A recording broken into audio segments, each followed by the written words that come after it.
The Airbnb smells like rosemary and burnt ambition when I walk through the door. Floor-to-ceiling windows frame downtown Austin like a postcard nobody asked for. All glass towers and November sunset bleeding orange across the Colorado River. My mother has already set the Thanksgiving table with cream linens she brought from home because she doesn't trust rental silverware. Kalen connects his laptop to the massive television mounted above the limestone fireplace. His hands shake. 30 years old and still fumbling with an HDMI cable like it might bite him. Almost ready, he says to no one in particular.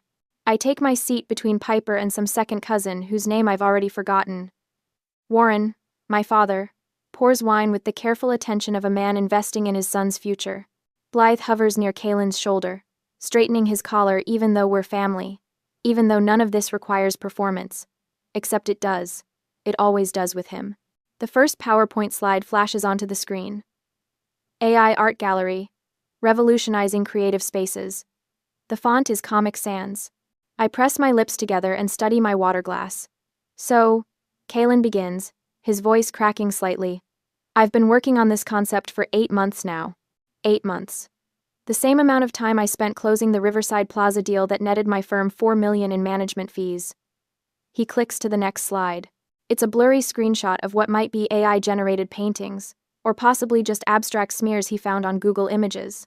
The intersection of technology and human creativity, he reads directly from the slide, represents an untapped market opportunity. Warren nods like Kalen just quoted scripture. Blythe actually takes notes on a small pad she pulled from her purse. I cut into my turkey. The meat is dry. Initial investment needed, Kalen continues, advancing to a slide that's just numbers in different colored fonts. $100,000. This covers gallery space lease, initial AI software licensing, and operational costs for the first 6 months. Piper shifts beside me. She's my cousin, my mother's sister's daughter, and the only person at this table who's ever asked me a direct question about my actual life. Sounds ambitious, Warren says, and I can already see him mentally liquidating something. Probably the mutual fund he said was for retirement. Kalen launches into projected revenue streams that rely entirely on words like synergy and disruption. I count the number of times he says, basically, 17. When he finally stops talking, Blythe dabs at her eyes. It's wonderful, sweetheart. So innovative. Sienna, Piper says, her voice cutting through the congratulations already forming. Are you still in Chicago? I heard you got a huge promotion. The table goes quiet. Even the second cousin, whose name I don't remember, looks up from his phone. I set down my fork with deliberate care. Actually, I'm relocating to New York. Tribeca. I closed on a place last week. Oh, that's exciting, Piper says. Renting? No, I bought it. She smiles, genuine and warm. That's amazing. What a great investment. $2.5 million. The words come out steady, factual. Cash. Hudson River view. Warren's wineglass slips from his fingers. The sound of crystal shattering against Italian marble is surprisingly loud. Red wine spreads across the cream tablecloth like a wound, dripping onto the floor in thick drops that sound like a clock counting down. Nobody moves. Kalen's face transforms, going from pale to purple in the space of a heartbeat. His fork slams down. 2.5 million? In Tribeca? Jesus Christ, Sienna. Who did you have to sleep with for that? The words hang there, ugly and impossible to take back. Blythe recovers first. Kalen, honey, you're just stressed about your presentation. Her hand reaches for his arm, but he jerks away. Warren's staring at me like I just confessed to murder. Sienna, how could you not tell us about this? The absurdity of the question nearly makes me laugh. Tell them, as if I owe them a detailed financial report, as if my success requires their permission. Kalen stands so fast his chair scrapes across the floor. This is typical. This is so fucking typical. You always have to one-up me. Always. I watch wine drip onto the floor. Steady. Rhythmic. My heartbeat feels the same way. Distant and mechanical. Somewhere in my memory, I'm 18 again. Kalen's birthday party at that downtown Chicago lounge, 200 of his closest friends, an open bar that cost Warren $10,000. My birthday dinner was 3 weeks later at Olive Garden, just the 4 of us, and Blythe spent most of it on her phone coordinating Kalen's summer trip to Barcelona. He got a BMW 3 Series with a bow on it. Navy blue, leather interior, his name on the registration. I got a refurbished Dell laptop. $300. Warren handed it to me across the breadsticks and said, "You're so practical, Sienna. You don't need the flash." Strong, Blythe called me. Over and over, my entire childhood. Sienna's the strong one. She handles everything. What they meant was, Sienna doesn't complain. Sienna doesn't need. Sienna makes it easy for us to forget her. I pick up my napkin and fold it with careful precision. When I speak, my voice doesn't shake. I earned every penny through 80-hour work weeks and deals that actually closed.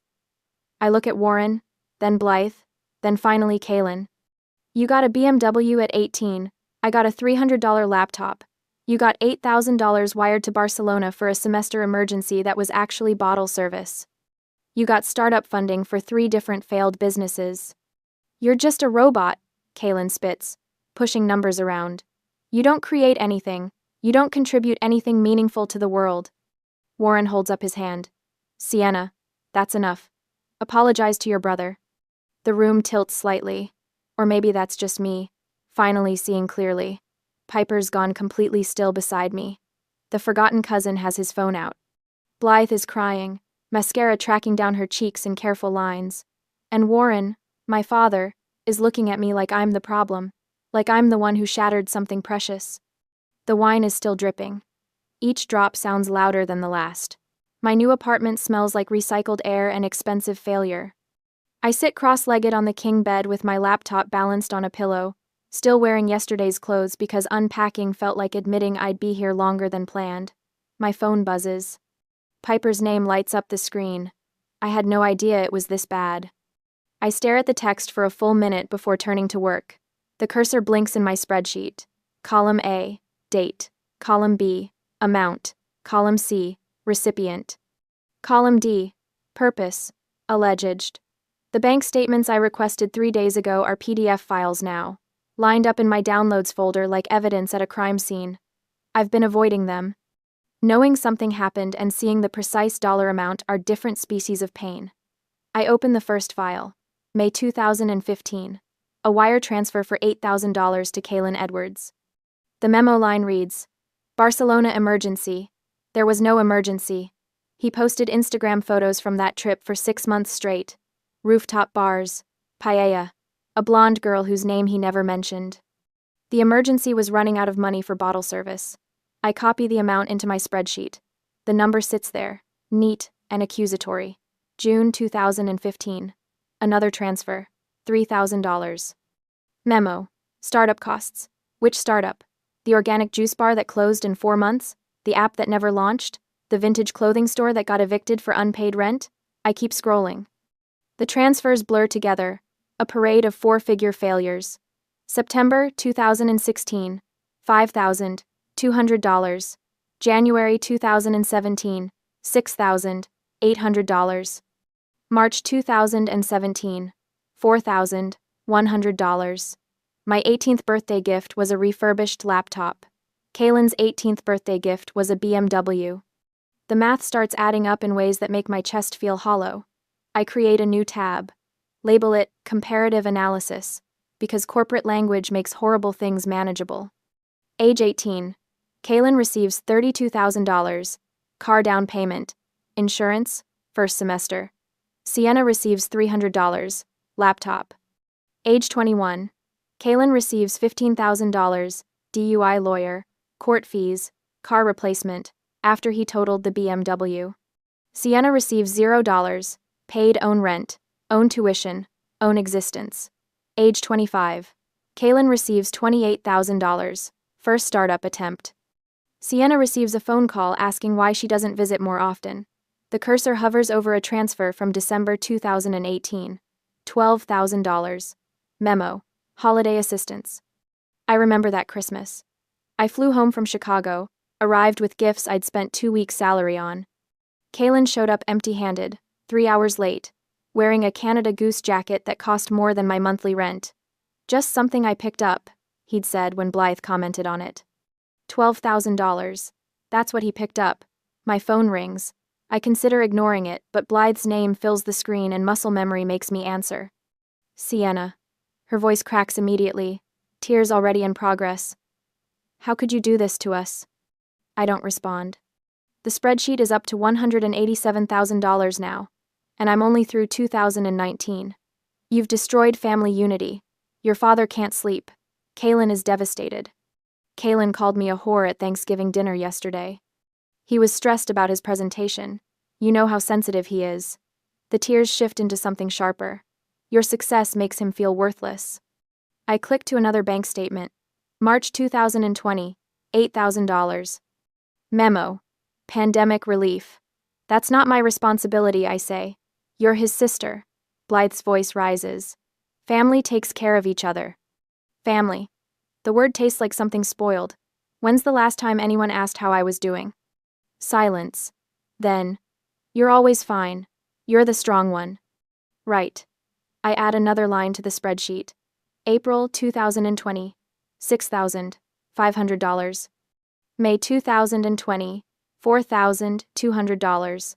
I'm fine, which is why you favor him over your daughter. Favoring, that's not true. You're making things up. I also have bank statements. We have always invested in his potential. That's different. You cashed out your retirement fund for his Barcelona semester. Her breathing changes, gets careful. Who told you that? Dad's 401k withdrawal form was in the file cabinet. I saw it when I was home for Christmas 2016. I'd found it by accident, looking for my birth certificate. The amount had seemed shocking then. Now it just seems like part of the pattern. You had no right to go through our papers. You had no right to call me selfish for succeeding. Blythe makes a sound like something breaking. If you don't apologize to your brother, we're not coming to your housewarming. The threat lands wrong. She thinks it's leverage. I hear freedom. Okay, I say. Okay? That's all you have to say? Don't come then. I hang up before she can respond. My hands aren't shaking. That feels significant somehow. The spreadsheet is complete now. $437,000, transferred over 10 years. The number sits at the bottom of column B, highlighted in red by Excel's helpful auto-formatting. My phone buzzes again. Not Blythe this time. Warren. I let it go to voicemail. When the notification appears, I play it on speaker. Sienna, this is your father. His voice is formal, like he's leaving a message for a business associate. Your mother is very upset. Kalen is talking about seeing a therapist because of your behavior. We think you should apologize and offer him a position at your firm. He needs structure. You have the resources to help him. The message ends. I save it to a folder labeled Documentation. Then I search my email. The keyword is simple. Kalen, Sienna. The results load. 43 threads. I start with the oldest. From Warren Edwards. Subject. Ray. Graduation gift. Date.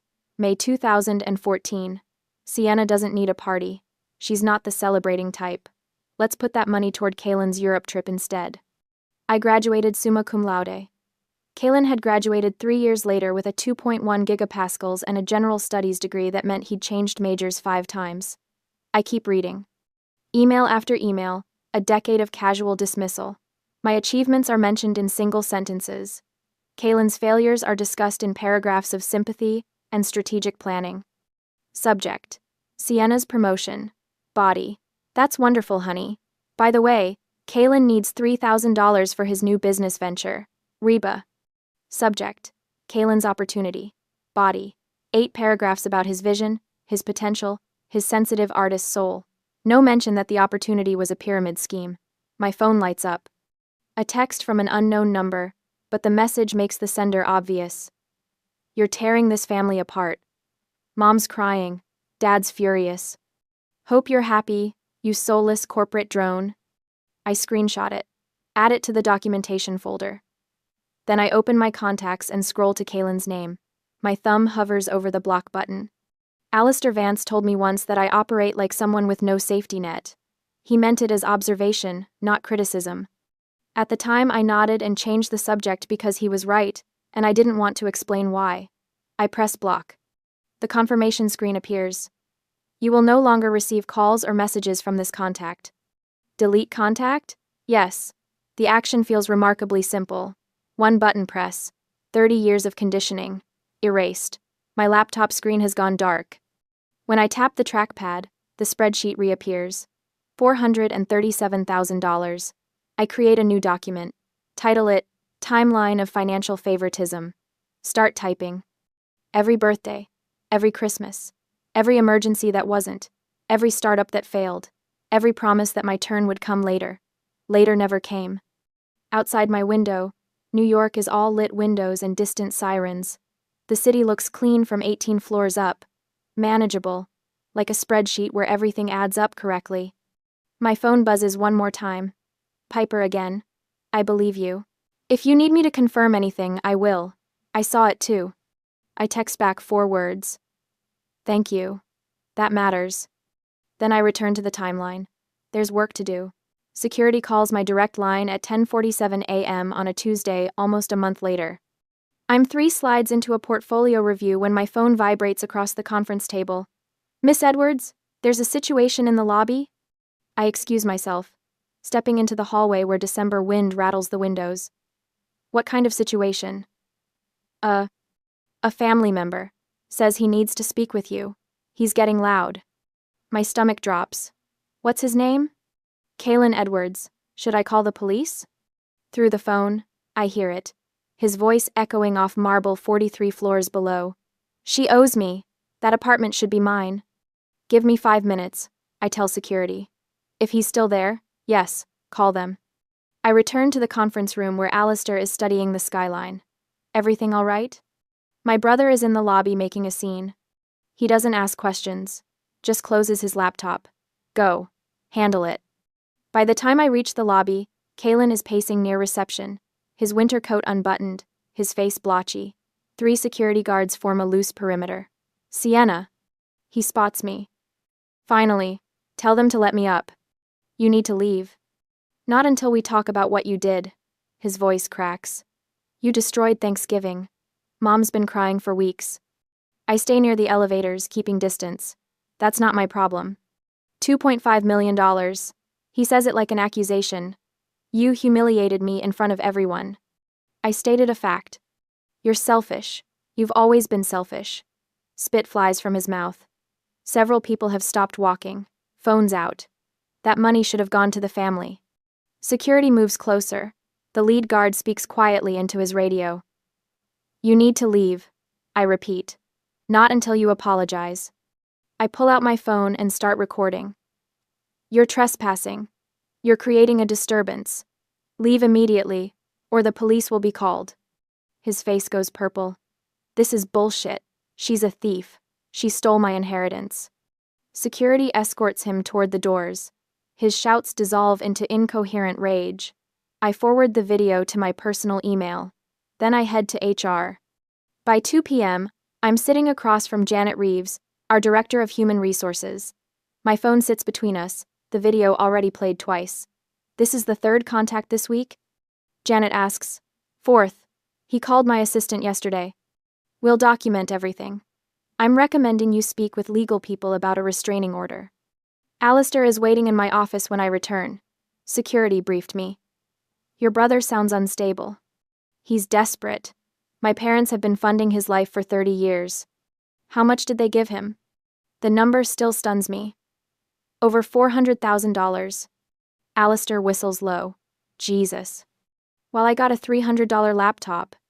He's quiet, then pulls out his phone. I'm calling your father. You don't have to. What's the number? Warren answers on the 3rd ring. I hear his voice, tinny through the speaker. Mr. Edwards, this is Alistair Vance, managing partner at Whitmore Capital. I'm calling regarding your son's behavior at our offices this morning. What happened? He created a scene in our lobby. Security had to remove him. I'm sure it's just a misunderstanding. It's harassment. If he contacts this office again, we'll pursue legal action. Alistair's voice is steel. Your daughter is brilliant. Your son is not her responsibility. Do not contact this office again. He ends the call before Warren can respond. Thank you, I say. Don't thank me. That needed to be said. That evening, a calendar invite appears. Family Zoom call tomorrow, 7 p.m. Family discussion, in the subject line. I know what this is, an ambush. Piper texts 5 minutes later. Did you get the Zoom invite? This feels like a setup. It is, I type back. But I'm going in anyway. You sure? I have the receipts. The next evening, I join the call from my dining room, the New York skyline glowing behind me. The gallery view fills with faces. Aunts, uncles, cousins, Blythe, and Warren, front and center. And Kalen, positioned in his Lincoln Park apartment that my parents pay rent for. Thanks for joining, Sienna, Warren begins. We thought it was time to clear the air. Kalen leans toward his camera. He's prepared, notes visible on his desk. He launches into a speech about family betrayal, about how my success came at his expense. She's made herself rich while I struggle. He says, voice breaking on cue. She's turned into this cold corporate robot. Blythe dabs at her eyes. Warren nods along. When Kalen finishes, Warren speaks. Sienna, do you have anything to say? I lean back. Let's talk about money. Kalen's eyes narrow. You got a BMW 3 Series for your 18th birthday. I got a $300 laptop. You got $8,000 wired to Barcelona. You've been given over $400,000 in the last 12 years. That's a lie. Blythe's voice is shrill. How dare you make up these numbers? I have bank statements. You're ungrateful, Warren says. Kalen leans forward, emboldened. See? She's crazy. She's making this up. The grid of faces shows confusion, shock. Some nod along with my parents. I realize it then. They will never admit it. Not willingly. Not publicly. The narrative they've constructed is too important. Good parents don't show blatant favoritism. Good parents don't drain retirement funds for one child while giving the other nothing. So they'll deny it forever. I see, I say quietly. This conversation is over. I close my laptop mid-protest, cutting off Warren's demands, Blythe's tears. My phone lights up with texts, most from relatives asking what happened. A few from cousins who witnessed the disparity, and one from a number I haven't seen in 3 years. Liam Kincaid. Heard about the family drama. Proud of you. I stare at his message, remembering his voice during our last fight senior year at DePaul. They're vampires, Sienna. Choose yourself. I chose them. I chose dysfunction over healthy love. He saw what I couldn't. I type back. Thanks. Should have listened to you. His response is immediate. You're listening now. That's what matters. The next morning, 3 things happen. Janet emails me a harassment documentation packet. Alistair delivers a security system for my Tribeca condo to my desk. And Piper calls. 3 aunts texted me after Zoom, she says. They admitted they saw favoritism. They just never said anything. Why not? Because speaking up meant becoming a target. I'm the target now. Yeah, but you can handle it. They can't. By Friday, my assistant has implemented a protocol. All family calls go to voicemail. All emails filtered. My parents can't reach me directly. It feels like breathing for the first time in 29 years. Saturday morning, I'm reviewing purchase agreements when my phone buzzes with an unknown number. A text message. Just a photo. Kalen at JFK Airport, boarding pass visible. One-way ticket to New York. Then a second message. Coming to get what's mine. I screenshot both and forward them to Janet and my attorney. Then I text back. See you in court. Because I'm spending Christmas in Tribeca. In my apartment with the Hudson River view, I'm not hiding anymore. The doorman at 47 Light Street has Kalen's photo taped inside his security binder. Frank, 62, former NYPD, takes his job seriously. When I handed him the restraining order paperwork 3 days ago, he studied Kalen's face like he was memorizing a wanted poster. He shows up, Frank says, tapping the photo. I handle it. Christmas Eve arrives cold and clear. My Tribeca apartment smells like pine from the small tree Piper helped me pick out last week. No ornaments. Just white lights and the view of the Hudson turning silver in the afternoon sun. My phone buzzes at 7:47 p.m. Building security. Miss Edwards, we have a situation in the lobby. I'm already pulling up the security camera feed on my laptop before Frank finishes his sentence. There he is. Kalen, wearing the same North Face jacket from Thanksgiving, pacing in front of the marble reception desk, his mouth is moving fast. Frank stands between him and the elevators, arms crossed. I'm watching the feed now, I tell Frank. Don't let him pass the desk. Not a chance. I screenshot the timestamp. 7:47 p.m. Document everything. That's what the lawyer said. Kaylin's voice rises loud enough that I can hear it through the phone. She's my sister. You can't keep me from seeing my own sister on Christmas Eve. Frank's response is too quiet to catch, but I see him gesture toward the door. The universal sign for leave. Kaylin doesn't leave. He pulls out his phone, probably calling my number that's been blocked since December 3rd. When that doesn't work, he turns to the windows facing the street. Starts shouting, "Sienna, I know you're up there, stop hiding." I end the call with Frank and dial 911. My voice stays level when the operator answers. "I need to report a violation of a restraining order at 47 Light Street, Tribeca. The subject is currently in the building lobby refusing to leave." "Anyone?" Outside, someone's recording. I can see the phone cameras raised through the lobby windows, capturing Kaylin's meltdown in high definition. He's gesturing wildly now, pointing up at my building like he's giving a tour of his inheritance. "She stole it." His voice carries up through 17 floors of luxury condos. "That apartment should be mine. She's stealing my inheritance." There is no inheritance. Our grandmother's trust goes to charity. But facts have never mattered to Kaylin. 2 NYPD officers arrive in 11 minutes. I time it. Frank meets them at the door, shows them the restraining order copy, and points to Kaylin. The whole interaction takes 90 seconds before they're escorting my brother away from the building, his voice still echoing off the surrounding buildings about theft and betrayal and family loyalty. By 9 p.m., the video is on Twitter, entitled, "Man-Child Melts Down at Luxury Building." 40,000 views. By midnight, 200,000. Someone's added subtitles. Another person made it a TikTok with a crying filter. Kaylin's face, purple with rage, becomes a meme. I forward everything to my attorney. Every view, every share, every comment calling him pathetic. Documentation. Blythe calls at 6:47 a.m. on Christmas morning. I let it go to voicemail. She calls again at 7:03. At 7:15, Warren tries. At 8:30, I listen to the messages. "Sienna, this has gone too far." Blythe's voice shakes. "Your brother is devastated. He just wanted to talk to you. On Christmas.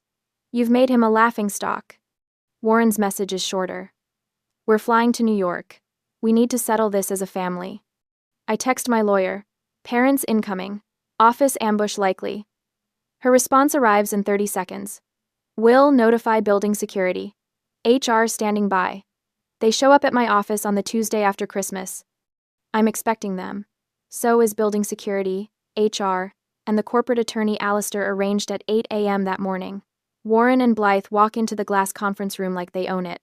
My mother's wearing her cream Talbot suit, the one she saves for parent-teacher conferences and church. Warren's in his insurance broker blazer, the one with the slight shine on the elbows. They don't expect the witnesses. Jennifer from HR sits to my left. Marcus, the corporate attorney, sits to my right. Building security waits outside the glass walls, visible and ready. "What is this?" Blythe's composure cracks immediately. "We came to talk to our daughter." "You came to harass an employee at her workplace," Marcus says. His voice could cut steel. "Miss Edwards has agreed to this meeting with counsel present." I set my phone on the table, recording light visible. "Legal in New York with notice," which Marcus just provided. "Sienna, please." Warren tries his reasonable father's voice. "We just want to understand. Why are you doing this to Kaylin?" "Tell me about the investment strategy," I say. My voice could be discussing market trends. $400,000 over 12 years. Walk me through the logic. Blythe's eyes dart to Warren. He shifts in his chair. "We invested in Kaylin because he needed help," Blythe says finally. "You were always so capable. You didn't need us." There it is. I tap my phone screen, marking the timestamp. "So, my capability disqualified me from equal treatment," I say. Not a question. Warren leans forward. "Your success was supposed to support the family. That's what families do. The strong ones help the struggling ones." Marcus writes something down. Jennifer's face stays neutral, but her fingers tighten around her pen. "Can you repeat that?" I ask Warren. "For clarity." "You were supposed to help your brother," Warren says, his voice rising. "You make millions. He's struggling. Family means helping each other." I stop the recording, tap it twice. The playback fills the conference room. "Your success was supposed to support the family." Blythe's face goes white. Warren's mouth opens, then closes. That recording will be provided to our legal team, Marcus says, standing. This meeting is over. Any further contact with Miss Edwards will be considered harassment and will be met with immediate legal action. Security escorts them out. Blythe's crying. Warren's arguing with the guard about rights and family and respect. The elevator doors close on his protests. Jennifer touches my shoulder before she leaves. I have 3 brothers, she says quietly. I understand. Back in my office, the emails are already coming in. Piper's created a shared drive. Family documentation, she's titled it. Inside are folders, financial records, witness statements, social media evidence, Aunt Linda's contribution, photos from our 18th birthday, Kaylin's lounge party with the ice sculpture, my Olive Garden dinner, 4 people around a table meant for 8, cousin Marcus, a video of Kaylin's Barcelona stories, bragging about bottle service that cost $8,000 in one night. 3 more cousins submit written statements. They all start the same way. I witnessed preferential treatment. Alistair emails at noon. Corporate counsel is yours for as long as you need. Nobody threatens my directors. The investment firm posts a statement on LinkedIn that afternoon. We stand behind our managing director and her exemplary professional record. By week's end, Kaylin's AI art gallery investors are demanding refunds. His Instagram rants about family betrayal get screenshotted by my legal team. His threats about exposing family secrets are documented, time-stamped, forwarded. Warren's insurance firm receives an anonymous complaint about his son's public behavior. Nothing actionable, but enough to raise questions. The parents' retirement fund, already depleted from Kaylin's ventures, hits 0. Reality arrives in the form of a Lake Forest mortgage payment they can't cover. On New Year's Eve, the extended family group chat explodes. Someone leaked the $437,000 figure. Aunt Patricia demands an explanation. Uncle Robert wants to know if his mother's estate was accessed. The grandmother's estate attorney schedules an emergency review. The family Christmas dinner, already postponed from the 25th, gets cancelled entirely. Due to conflict, Blythe's email says. Nobody responds. I spend New Year's in my apartment, 17 floors above the city. Piper's here. Alistair and his wife bring champagne. Jennifer from HR stops by with her partner. My chosen family, assembled by choice rather than blood. At midnight, the fireworks over the Hudson paint my windows gold and silver. My phone buzzes. Unknown number. The text preview shows, "You destroyed everything." I delete it without reading the rest. Pour another glass of champagne. Toast to the family I built myself. Outside, the city celebrates. Inside, I'm finally free. The lawsuit arrives by courier at my Tribeca building on a Tuesday morning in February. The doorman hands me the manila envelope with an apologetic expression, as if he knows what's inside will ruin my coffee. Kaylin Edwards v. Sienna Edwards. Infliction of emotional distress. Demand, $500,000. I read the complaint standing in my marble lobby, still wearing my running shoes, my breath fogging the floor-to-ceiling windows that face the Hudson. The language is breathtaking in its delusion. I sabotaged his creative potential. I systematically undermined his confidence.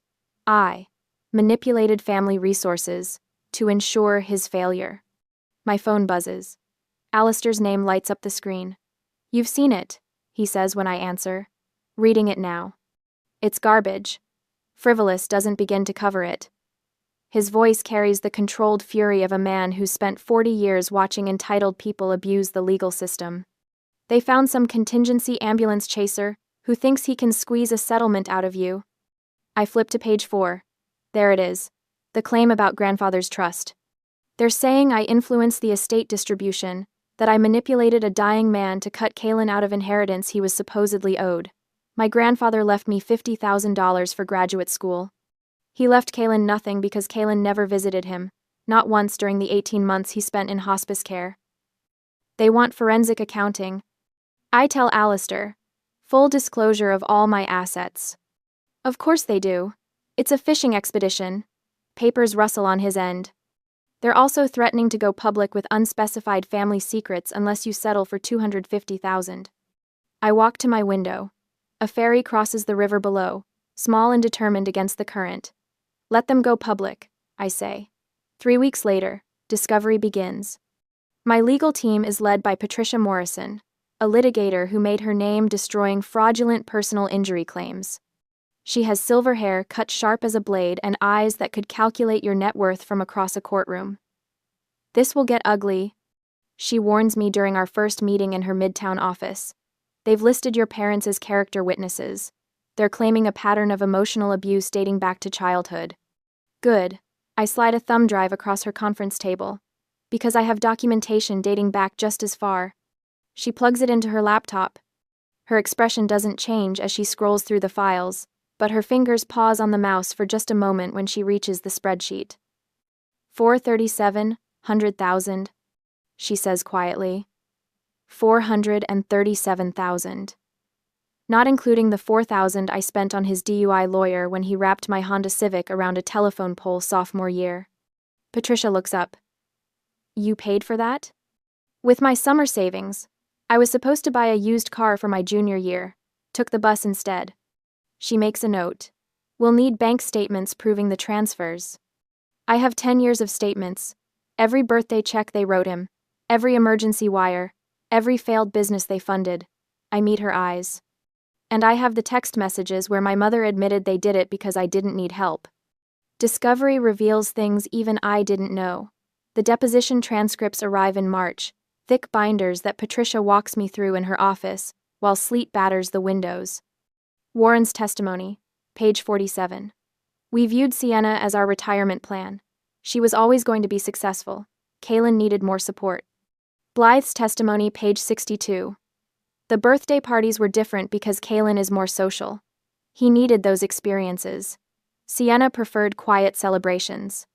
The lies are so smooth they've almost convinced themselves. But then there's page 93, where Patricia asked Blythe about the BMW versus the laptop. Well, yes, there was a disparity, but Sienna never complained. Did you ask if she minded? Long pause, recorded by the court reporter as lasting 14 seconds. No. Kaylin's deposition is a masterpiece of unforced error. Patricia barely has to push. He unravels like a sweater with one thread pulled. Name one business venture that generated revenue, she asks. The art gallery concept was solid. The market just wasn't ready. Did you lease gallery space? I was in the planning phase. For how long? 8 months. What did you do during those 8 months? Market research, competitive analysis. Can you provide documentation of this research?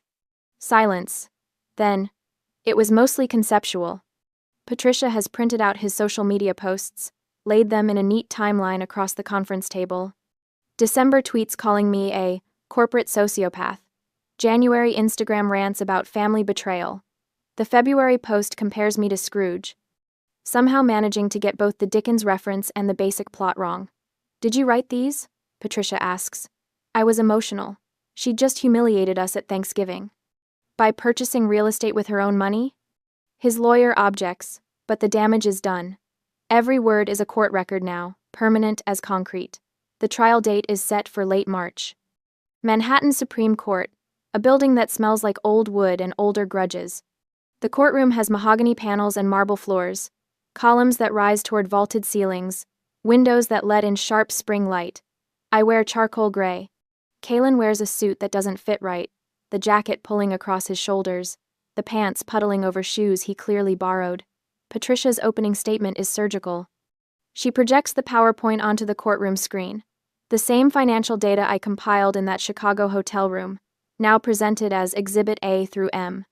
Every transfer documented. Every disparity is quantified. The BMW versus laptop photo becomes evidence. Patricia has it blown up poster size. The judge studies it for a long moment, his reading glasses sliding down his nose. 18 years old. Patricia says, same parents, same birthday, 3 weeks apart, $30,000 car versus $300 laptop. Warren sits in the gallery behind Kaylin, his face the color of an old newspaper. Blythe dabs at her eyes with tissue, but the judge doesn't look at her. He's reading the bank statements now, following the trail of money with one finger. Our forensic accountant testifies on day 2. Richard Brennan, 30 years of experience. A man who once traced mob money through 14 shell corporations. He walks the court through every transfer, his voice steady and bored. like he's reading a grocery list. Between ages 18 and 30, the defendant's brother received approximately $437,000 from their parents. The plaintiff received in that same period approximately $8,000, primarily in the form of small holiday gifts. Kalen's lawyer objects. Relevance, Your Honor. This case is about emotional distress, not family finances. The finances establish the pattern of favoritism, Patricia counters, which directly relates to the defendant's claim that my client sabotaged him. The judge nods. Overruled. Continue, Mr. Brennan. Alistair testifies on day 3. He wears the same expression he uses in board meetings when someone presents a bad quarterly report, disappointed but unsurprised. In 10 years of working with Miss Edwards, I have never witnessed unethical behavior. She is meticulous, honest, and arguably the most talented analyst I've supervised. Kalen's lawyer tries to rattle him. Isn't it true you have a personal relationship with the plaintiff? I'm her mentor. Yes. Doesn't that bias your testimony? Alistair removes his glasses, polishes them with a handkerchief. I've mentored 47 analysts in my career. 3 have made managing director before age 30. Sienna is one of them. That's not biased. That's pattern recognition. Piper testifies. Liam sends a written statement from California, describing the family dynamics he witnessed in college. 3 of my colleagues provide character references. The video compilation plays on day 4. Kalen's Christmas Eve meltdown outside my building, his screaming about inheritance and theft, the NYPD officers trying to calm him down. Then clips from his social media, the rants and accusations, his claim that I stole his destiny. The judge watches without expression. When it ends, he makes a note on his pad. Kalen takes the stand on day 5. Patricia approaches him the way you'd approach a snake that's already bitten someone. Mr. Edwards, can you name one business venture that succeeded? They would have succeeded with proper funding. That's not what I asked. Name one that succeeded, generated profit, paid its own expenses. His jaw works. The market conditions weren't favorable. For 12 years? Not one favorable market condition? You don't understand creative industries. Patricia picks up a document. I have your student loan history here. You attended DePaul University for 6 years, changing majors 4 times, and left without a degree. Your parents paid $118,000 in tuition. Is that correct? I was finding myself. And did you? Find yourself? The courtroom is silent except for someone's phone buzzing in the gallery. The judge glances toward the sound, annoyed. I'm an artist, Kalen finally says. Show me the art. He has nothing. No portfolio, no exhibitions, no sales. Just concepts and plans and dreams funded by people who should have known better. The judge's ruling comes down the next morning. I'm back in my office when Patricia calls. Dismissed with prejudice, she says. He can't refile. Ever. And the judge awarded you $100,000 in legal fees, plus costs. Kalen's personally liable for the full amount. I close my office door, lean against it. Through the window, I can see the Hudson, gray and rolling under clouds. There's more. Patricia continues. The judge included a statement in his ruling. I'm reading it now. This court finds the plaintiff's claims to be not merely without merit, but a transparent attempt to extort funds from a family member whose only crime was succeeding through legitimate effort, while the plaintiff failed through lack of same. My phone buzzes. A text from Piper. Did you hear? They're selling the house. Another text. This one from a number I don't recognize. This is Warren. We need to talk about payment arrangements. I delete it without responding. The scholarship fund is established by May. The Sienna Edwards Scholarship for first-generation students at University of Illinois. Full tuition, 4 years, renewable based on academic performance. The first recipient is a girl from rural Illinois, whose parents are factory workers. Her thank you letter arrives at my office in June. You gave me a chance, she writes, to be the first. I frame it, hang it where the family photo used to be. The Tribeca penthouse smells like expensive wine and possibility. 6 months since Thanksgiving, and I've stopped flinching when the doorbell rings. Alistair raises his glass across my dining table, candlelight catching the crystal. To Sienna's newest fund launch. $10 million under management, and she makes it look easy. It's not easy, I say, but I'm smiling. The original Basquiat behind him cost more than my parents' Lake Forest house sold for. I chose it specifically for that wall, the one where family photos might have hung in someone else's home. Piper reaches over and squeezes my hand.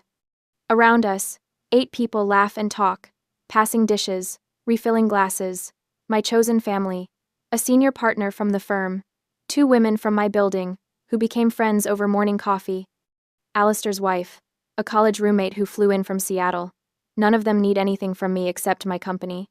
The doorbell rings. I don't tense. My doorman knows the protocols. More champagne? I ask, already standing.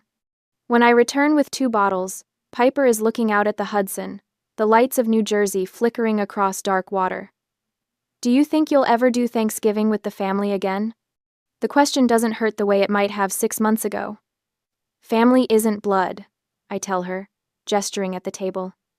It's who shows up for you. She nods slowly. We're in the same time frame, late November, but everything feels different. Last year I was bracing for impact. This year I'm grateful for the explosion that freed me. My journal sits on the bedroom nightstand. Last night's entry was simple. Their emergency is not my responsibility. My therapist helped me write that sentence. We've been working through it monthly, processing decades of manipulation, understanding that my parents created Kaylin's entitlement with every birthday disparity, every wired emergency fund, every excuse. The guilt is gone. Not buried, not managed. Actually gone. Senior Managing Director, Alistair announces to the table, because he loves this part. Youngest in the firm's history. Stop, I say, but I'm laughing. My phone buzzes. A text from Liam. Heard about the promotion. Always knew you'd choose yourself eventually. Proud of you. I type back quickly. Thank you. For everything. His response is immediate. You did this, not me. But he saw it first, and saw what I couldn't. That's worth acknowledging. The dinner conversation shifts to someone's terrible contractor, then to summer travel plans. Normal problems. Solvable problems. Nobody needs me to rescue them from the consequences they created. Later, after everyone leaves, Piper helps me clear plates. I meant to tell you, she says, that young woman you've been mentoring? She finally set boundaries with her mother. My mentee, 26, brilliant, drowning in family obligation. I told her my story at a women's leadership conference in March, showed her the spreadsheet. Explained how documentation became freedom. Good for her, I say, and mean it. The UIUC Scholarship Fund is supporting 5 students now. The legal settlement from Kaylin bought them futures he never bothered to build for himself. My legacy isn't the money I made, it's the pattern I broke. My laptop shows an unread email notification. Warren's name in the sender field. I don't open it. I drag it directly to the trash, then empty the folder. A birthday card arrived yesterday with a Lake Forest postmark. Blythe's handwriting on the envelope. I gave it back to the doorman, marked return to sender. Last week someone tried to bring DoorDash breakfast to my building. The order name was Kaylin. My doorman, a magnificent man, refused the delivery. Their narrative is no longer my concern.